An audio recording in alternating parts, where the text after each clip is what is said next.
ఎక్కడో అరణ్యం. అరణ్యం అన్న తర్వాత అరణ్యంలో ఉండేటటువంటిది పశుధర్మం.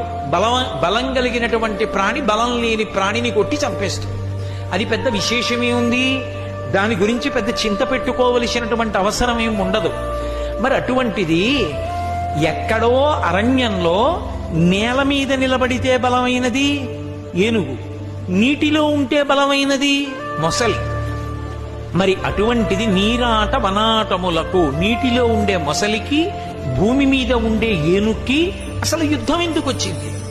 ఒకవేళ యుద్ధం ఎందుకు వచ్చిందనుకో, ఏదో ఒకటి చచ్చిపోతుంది. అంతేకాని పశువు పిలుస్తుందా పరమేశ్వరుణ్ణి? పిలిచిందనుకో, పురుషోత్తముచే ఆరాటమెట్లు మానెను. శ్రీ మహావిష్ణువు ఎందుకు వచ్చారు?